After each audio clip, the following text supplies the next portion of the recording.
भूख से मरे, हमारे जवानों को कफन नहीं मिले, मगर किसी एक भी मुसलमान लड़की ने यहूदी का हाथ नहीं पकड़ा और ये नहीं कहा मैं यहूदन बन रही हूं और मुझे तू यहूदन बना ले, बचा ले। नहीं नहीं, सब कुर्बान हो गई और दुनिया से ये कहती भी गई, है आमना के लाल, जब तक ये जान रहेगी तेरे कदमों पे कुर्बान रहेगी। वो अंदर से निकाल रहे हैं, एक 10 साल की 11 साल की लड़की अंदर है और वो जो मलबा है उसको काट लिया गया। फौजी कह रहे हैं बाहर निकल, वो कह रही नहीं निकलूंगी।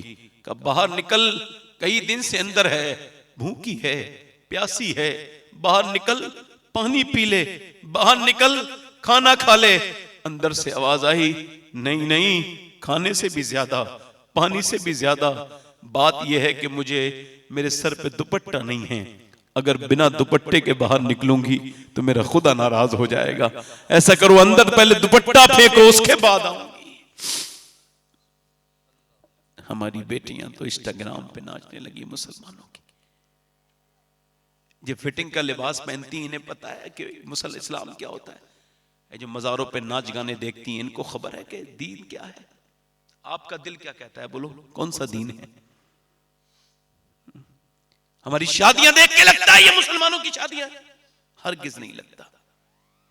हमारी शादियां यहूदियों और नसरानियों की तरह हो गई। मुसलमान बच्चियां जो कभी बेपर्दा नहीं होती हैं वो शादी वाले दिन होती हैं। और आप देख लो, चेक कर लेना, शोहर अपनी बीवी को सजा के सवार के लेके जाता है।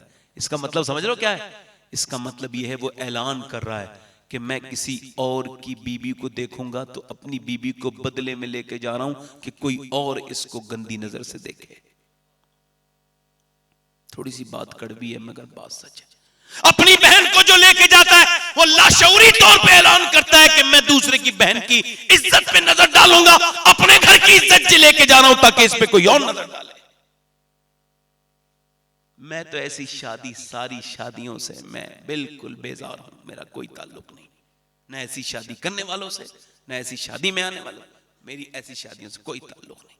शादियां करते हो, अरे शादियां तो बरकत की चीज है, सुन्नत की चीज है, एक नई नस्ल की तामीर की चीज है। अरे जैसी तुम अपनी नींव रखोगे वैसे ही तो मकान बनेगा। अब जिसमें शादी में बेहयाइयां हो, बेपर्दगियां हो और मियां दुनिया की खुराफात हो, हराम काम हो, उन शादियों में पैदा होने वाले बच्चे फिर नेक नहीं हो सकते, फिर बिगड़े हुए बच्चे पैदा होंगे। शादी जब नेकों की तरह करोगे तब बच्चे नेक पैदा होंगे।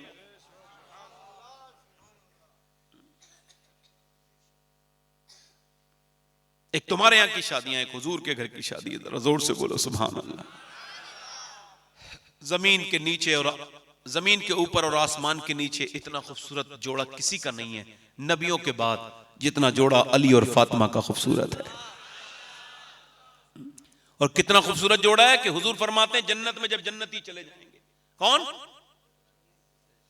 और जब वो जन्नत में होंगे तो एक रोशनी फैलेगी, वो कहेंगे नूर को देख के या अल्लाह जन्नत में सूरज नहीं है, ये लाइट कहां से आई है, ये नूर कहां से आया है। तो फरिश्ते कहेंगे ये कोई सूरज की रोशनी नहीं है, अली और फातिमा अपनी जन्नतों में मुस्कुराए हैं, ये उनके चेहरों से निकलने वाला नूर है। जल्दी बोलो यार। हज़रत अली कहते हैं मेरी शादी हुई, सुभान अल्लाह, कहते हैं जब मेरी शादी हुई तो मैंने देखा अपनी बीबी को, तो पहली बार जब देखा तो मैं रोने लगा। तो उन्होंने कहा क्या आपको मेरे साथ शादी पसंद न थी जो आप रोते हैं। सैयदना अली फरमाते हैं मैंने कहा नहीं नहीं, मेरा नसीब है जो आप मेरे निकाह में आई हैं। कहा फिर रोते क्यों हैं, रोते क्यों हैं। कहा इस वजह से रोता हूं कि जब भी किसी लड़की की शादी होती है तो उसके दिल में अरमान होते हैं, आरज़ू होती हैं, तमन्नाएं होती हैं, दुल्हन बनूंगी, नए कपड़े होंगे, और वो अपने अरमान रखती है। मगर मैं देख रहा हूं आपके चेहरे पर कोई शिकन नहीं, जबान पे कोई शिकवा नहीं, और आप दोनों आलम के मालिक व मुख्तार की बेटी हो, और कितनी अजीम हो आप कि जिस कपड़े में दुल्हन बन के आई हो उसमें 17 पहमद हैं और आपको कोई अफसोस नहीं। सैयदना अली कहते हैं वो आगे बढ़ी, मेरा हाथ पकड़ा और कहा मेरे सरताज बिल्कुल भी गम न करें, मेरे अब्बा ने मुझे बचपन से पाला और फिर बड़ा किया, अब रुखसत किया तब भी यही समझाया मेरी फातिमा अपना दिल थोड़ा ना करना मेरी बेटी, अल्लाह कपड़ों से राजी नहीं होता, अल्लाह सजदों से राजी होता है। अल्लाह जल्दी से बोलो, जल्दी बोलो। एक दिन हुजूर की बेटी, अब तो आप तो बेटियों से मतलब ही नहीं रखते, बहनों के घर नहीं जाते। हाज़ा मिन फजले रब्बी, घर पे लिखवाने से अल्लाह का फजल नहीं होता। जिस घर के दरवाजे बहनों के लिए बंद हों, उन घरों पे कुछ भी लिखवा लो, क्या फर्क पड़ेगा। जिन घर में माँ बाप पे जुल्म होता हो, उन घरों में रहमत नहीं आती। वो बिल्डिंगें होती हैं मगर कब्रिस्तान से बदतर हैं जिन घर में माँ बाप पे जुल्म होता है। इधर देखो, मेरी तरफ देखो, मैं जो आपसे कह रहा हूं, वीरानियां हैं वो, मेरी तरफ देखो, गौर करो। सैयदा आयशा फरमाती हैं, अम्मी आयशा सिद्दीक़ा रज़ी अल्लाह अन्हा फरमाती हैं, हुजूर की बेटी आई हैं तो मैंने कहा हुजूर आपकी बेटी तशरीफ ला रही है। जैसी हुजूर की बेटी तशरीफ ला रही है मैंने अर्ज की, फरमाती हैं वैसे हुजूर उठ के खड़े हुए तो हुजूर की बेटी है, चादर ऐसे बंदी हुई है, बेटी तो बेटी होती है ना, ऐसे करके, और चादर में कुछ है। अब्बा क्या लाई हो फातिमा? जी अब्बा। खोला तो एक गरम रोटी निकली। अब्बा लीजिए रोटी खाइए। हुजूर ने जब एक लुकमा खाया तो आंखों में आंसू आए। फातिमा, हुजूर ने सैयदा खातून जन्नत ने अर्ज की, अब्बा आप रोते क्यों हैं? फातिमा, बात यह है पहला लुकमा 5 दिन के बाद मेरे मुंह में गया है। तो हुजूर की बेटी ने कहा, अब्बा आप खा लें, आप खा लें मेरे अब्बा। मेरे अली आज लेके आए थे जौ, मेरे घर में भी 5 दिन से कुछ नहीं बना।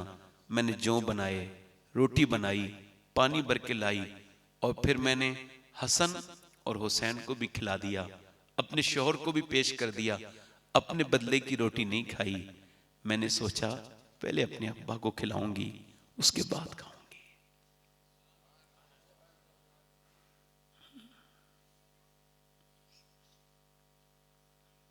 मैं आप सबसे पूछना चाहता हूं, बताओ जब माएं गाने गाएंगी, जब माएं लड़ाइयां लड़ेंगी, तो फिर बच्चे कैसे पैदा होंगे? जब बाप माँ में झगड़े होंगे तो फिर लड़का भी तो झगड़ा करेगा ना। बताओ, ऐसे ही बली नहीं बने दुनिया में, माँ बाप उनके नेक थे जो बली बने हैं। बदायूं से हिजरत की एक औरत ने, सैयदजादी है, बेवा है, बदायूं से दिल्ली आ गई। दिल्ली में एक छोटी सी झोपड़ी में इबादत करती थी अल्लाह की। बच्चे थे उनके, एक बच्चा था 8 साल का। माँ रात को तहज्जुद पढ़ती थी, रोती भी थी, अल्लाह वाली थी ना। तो रात में बच्चा अपनी माँ के रोने से उठा, जाके बोला, अम्मा क्यों रोती है? माँ ने सलाम फेरा, कहा बेटे अभी मेरी हाथ पे एक कीड़ा चढ़ गया था, उसको हटा दिया। फिर मैंने सोचा जब कब्र में मैयत रखी जाती है तो आसपास के कीड़े आ जाते हैं। एकदम रखते ही बस ये सोच के मेरे बेटे मुझे रोना आ गया कि कल मैं कब्र में होंगी, ऊपर से मिट्टी डाल के लोग चले जाएंगे, मेरे लाल यही सोच के रो रही हूं कि आज तो हटा दिया, कल जब मेरे ऊपर ये होगा तो फिर क्या होगा। बेटा छोटा सा था, रोने लगा, नाजुक सा दिल टूट गया, खिचकियां लेके रोया। माँ ने कहा क्या हुआ? कहा माँ आप बड़ी हैं, मैं छोटा हूं, मैं मरा तो क्या होगा? तो माँ ने कहा बेटे सजदा कर, अल्लाह तुझे कब्र के अजाब से बचा लेगा।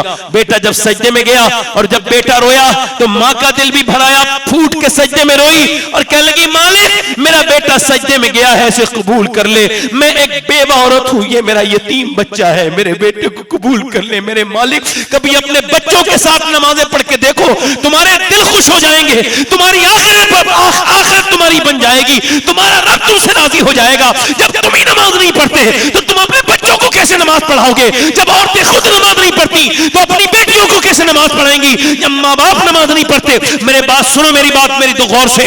उस माँ ने कहा मेरे अर्ज की मेरे मालिक मेरे बेटे को कबूल कर ले। रोज माँ भी रोती थी, रोज बेटा भी रोता था। वक्त गुजरा, जमाने गुजरे, बेटा जवान हुआ, बेटे का रंग दिल्ली में चढ़ा, माँ का विसाल हो गया और फिर मियां 750 साल तकरीबन गुजर गए। आज जाकर के दिल्ली में देखो, बड़े बड़े शहंशाहों की बीबियां, मुगलों की शहजादियां, उनकी बीबियां, उनकी कब्रों के निशान आपको दिल्ली में नहीं मिलेंगे। मगर जो रात को रोती थी उसका मजार 3 बीघा जमीन में बना हुआ है, अकेली का, अरबों खरबों की संपत्ति पे अकेली लेटी है। हर हफ्ते बुध के दिन उसके मजार पे मेला लगता है। उसका नाम सैयदा जुलेखा अल मारूफ माई साहिबा है। करीम में उसके बेटे का भी मजार है। बादशाहों